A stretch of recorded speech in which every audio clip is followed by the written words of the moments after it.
Shanghai ताउन तंजीम के 23वें इजलास के लिए आलमी रहनुमाओं की आमद का सिलसिला जारी। भारतीय वजीर खारजा जयशंकर भी पाकिस्तान पहुंच गए। चीन, किर्गिस्तान, ताजिकिस्तान और बेलारूस के वज़ीर आज़म इस्लामाबाद में मौजूद। लिखत आसिफ अली जरदारी का ऐवान सदर इस्लामाबाद में चीन के वजीर आज़म के एजाज़ में ज़ोहराना गवर्नर सिंध ने शिरकत की। चीनी वजीर आज़म ली चियांग की चेयरमैन सेनेट यूसुफ रज़ा गिलानी और स्पीकर कौमी असम्बली सरदार अयाज सादिक से अलग अलग मुलाकातें, दो तरफा ताल्लुकात पर तबादला ख्याल। कन्वेंशन सेंटर में मेहमान ममालिक की डेस्क तैयार। हॉल में ट्रक आर्ट और पाकिस्तानी सकाफत की पेंटिंग्स आवेजा कर दी गई। खुसूसी मॉनिटरिंग रूम भी कायम।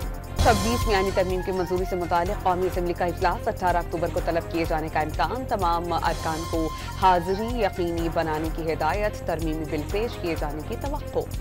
JUI की आईनी अदालत की बजाय आईनी बेंच बनाने की तजवीज़। आईनी अदालत से मुतालिक केसेस की तादाद सिर्फ 150 के करीब है। अलहदा अदालत से निज़ाम तबाह हो जाएगा। रहनुमा JUI हाफिज हमदुल्ला को खदशा। आईनी अदालत के लिए मुखालफत जाती पसंद और नापसंद की बुनियाद पर है। आज के मुखालफीन माजी में वफाकी आईनी अदालत की हिमायत कर चुके हैं। बिलावल भुट्टो का एक्स पर पैगाम। घर को दुरुस्त करें और इलेक्शन चोरी करना छोड़ दें, फिर मुल्क भी ठीक हो जाएगा।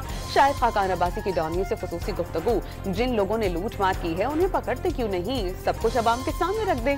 साबिक वज़ीर आज़म का मशवरा। पंजाब असेंबली में तालिबा ज्यादती केस पर शोर शराबा। किसी तालिबा से ज्यादती नहीं हुई, वालिदैन ने भी इनकार कर दिया। किसी के खिलाफ कार्रवाई करें, वज़ीर इत्तलात पंजाब का सवाल। सिंध हुकूमत का कराची में तारिक रोड, लियाकताबाद और एमए जिना रोड से तजावुज़ात खत्म करने का फैसला।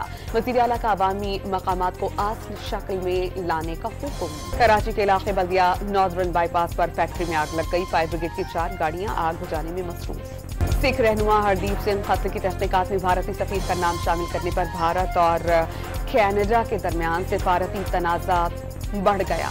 दोनों ने एक दूसरे को 6 सिफारती एहलकारों को मुल्क बदर कर दिया। और इंग्लैंड के खिलाफ दूसरे टेस्ट में पाकिस्तान की 178 रन पर 4 विकेटें गिर गईं। अब्दुल्ला शफीक, शाह मसूद, साइम अयूब और सऊद शकील पवेलियन लौट गए।